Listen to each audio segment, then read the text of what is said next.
I was pleased to be invited to come speak briefly about today.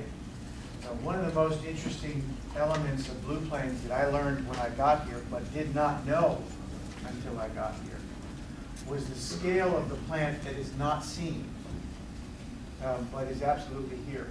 Almost anybody who comes into Washington will see what's above ground, because most of the air flights go right over Blue Plains. I don't think we've been able to do it because of cost reason. I know John's in here somewhere. John, I've talked to John about what if we put a poster on top of one of our buildings so everybody flies into DC and knows who we are and what we are if they're looking down, because this is such a big landmark that you see when you fly in. Obviously seeing the above ground assets that we manage and that are visible to all. But what everybody doesn't know, including me, is the scale of what's underground and how instrumental it is for everything that we do see for it to be able to work. And I have not been down there anywhere near as much as almost everybody else here, but I have been down there. I can tell you it's pretty awe-inspiring when you get down in the galleries and you sort of see these long corridors as far as your eye can see off in the distance. It's not like they just go on and on and on, and with lights blinking in the distance. I've been trying to persuade the movie and theater folks here in DC. Gosh, some of these movies, they have to film them down there. If they ever need a movie set where there's some underground with something blinking in the distance, and I don't know what. Because I don't think that I've ever seen anything quite like the scale of what we have underground. And the notion of whenever I look at one of our treatment cells, how deep it is, and that there's all the work that's going down like the bottom of a sink under that, realizing where all that goes, how it all has to be maintained. None of this works like the internal hydraulics of our own bodies. Everyone sees the surface of what needs to be done underneath. So how special it is and instrumental to the health and welfare of this plant, but also all of the waters of the region for what we don't see. And then how many of you and so many of the rest of us who aren't here have got to be down there doing incredibly important work. What you've heard from me and the entire team at DC Water is that the safety of our personnel is paramount. It is job one. Without safe personnel in the first instance, we can't do anything else. We can't do anything for the rest of the people that we serve, which is everybody. And so being able to communicate underground is literally a fundamental priority and difficult. If it had been easy, we would have done it long ago. Figuring out how to have a communication system that can work in a subterranean scheme as the size of what we've got at DC Water. So as I've had this whole upgrade explained to me, what this is enabling us to do is communicate underground as well as we do above ground. And for the efficiency of the work, for being able to communicate back and forth about what conditions are, what might be necessary, what equipment, what personnel, just on an operational basis, the improvement that is very significant and worthwhile on its own right. But in the parallel, safety, security, response, and all the rest is something that I'm delighted to see come to fruition. And I know there have been so many people over many years working on this to get to this point. It's just one of our best, and it's. I don't work with them all the time, obviously, because I don't do that much in IT, and I don't understand it most of the time, anyways. But when I do, I'm always impressed with his skill, and the level of precision and competence and energy, but also vision that he, Tom, and the entire team here brings to this effort. So I'm delighted to have been invited.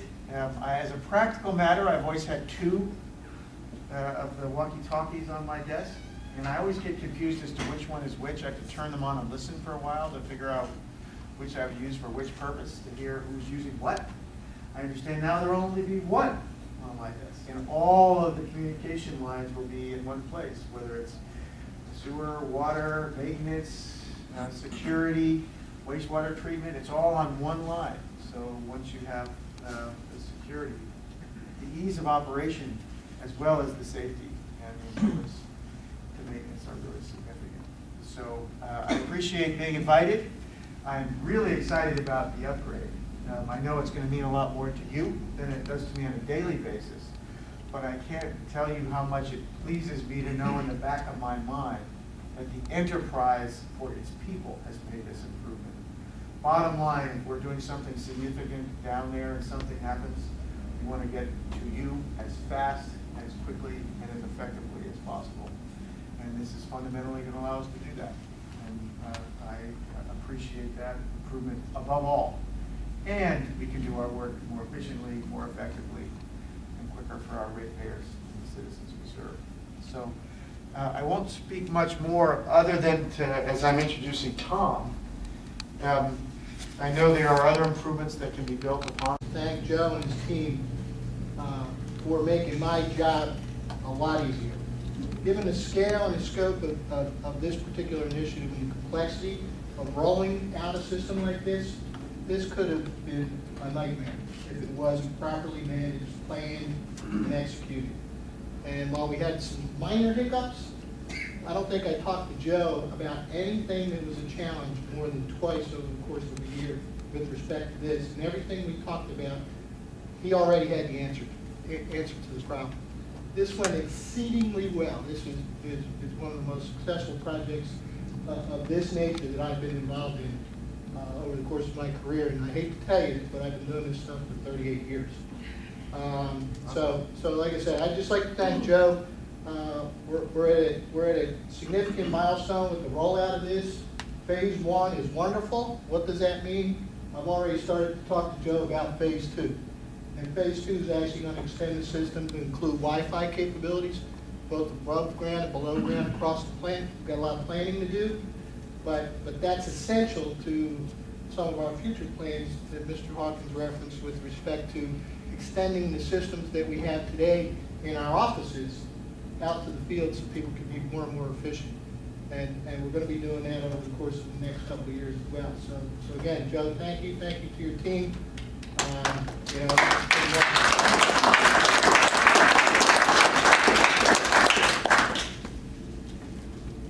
Next we have word from Morcom.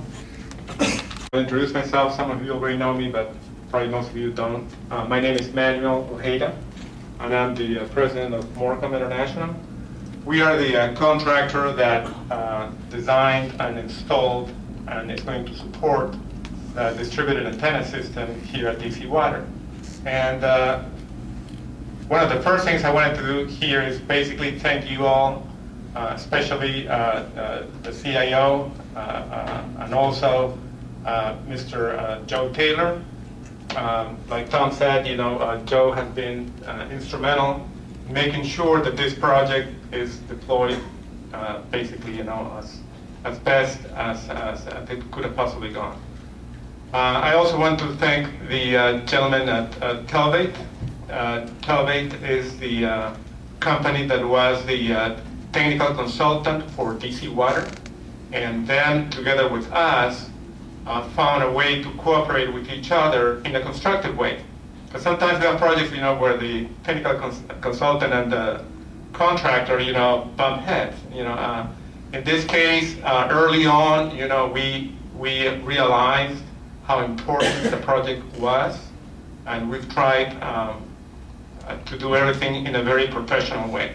And last but not least, I wanted to thank the employees, technicians, and members of DC Water. Everybody has been very helpful to us, from the safety officer at the very beginning, when they explained us, what we needed to do for safety, how we could comply with your rules and regulations. So all of our people, engineers, technicians, and workers, would be compliant. And also, for example, the electricians, also explaining us, how the electrical system works in DC Water, and how we have to comply to, whatever standards there were. This project was a multi-dimensional project in a sense that it included not just running cable and putting antennas, and also installing a wireless repeaters and remote wireless devices, but also doing a lot of electrical work, and even building a small room for the head end, which is actually located in the basement of this building. So this is a multi-dimensional project, like I said. Morcom, if there's one thing as the president of the company that I stress, is we owe ourselves to our customers. You are one of our customers, we work for you. And our work is not going to end once the system is commissioned. We'll still be here for the support, for training, or for answering any other questions that you may have. Once again, thank you very much.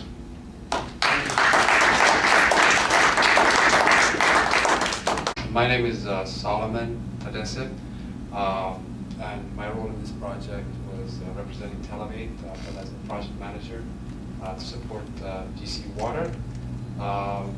This project was a very interesting project. Actually, I'm proud to say that Joe made us do whatever we were supposed to do and more. And Manuel, I think, was nice when he said we worked well together. But we met weekly. We met bi-weekly. We had conference call weekly, and we tracked schedule issues. And there were times when we had heated exchanges, but all for the better. Joe made sure that we were focused. But this is a noble project because not only does it provide folks improved coverage in the town and throughout the city, but also it provides coverage for the public safety, fire and police when needed inside the town. I see from the district, Teddy Cavallari and Steve Matthew, which I've had the pleasure to work with. The other important part of this project that we shouldn't forget is an extension of the DC public system, safety system. So we have to work with Teddy and his team to make sure that it's integrated and works properly and tested properly. So it was a multi-dimensional project, and we also had a deadline from the FCC to completely vacate or upgrade the old system. So that deadline was something that we have to deal with. Anyway, it's a successful project, and I'm proud to have been part of it. Thank you so much. There's the fire department, the police department, and other public safety departments. This fabric will allow you to have encrypted communications when necessary. It'll provide you enhanced traffic capacity. Currently, with your repeater, you have a single essentially channel. With the radio system we're talking about, each channel equates to a talk group. With the DAS system, you'll be able to have access to 7 different talk groups, one of which will be encrypted. It provides the option of providing interoperable communications with your phone system, and it also allows you the ability to use a dispatcher within your facility for all your radio communications. So there's some substantial changes just by introducing this DAS. The project goals, well, I'm going to have to get a little closer here. But the project goals are to seamlessly provide interoperable enhanced traffic capacity. And the 2 implementation strategies for supporting that are to install the DAS and to migrate to the P25 ratings, the Apex ratings. Those are fabulous rated by the best made. Providing encrypted channels, well, that's also one of the benefits of using the radios on the OUC system. Phone system interoperability with the addition of a gateway system between your phone and the radio system. You'll be able to make communications between your radios and your phone system.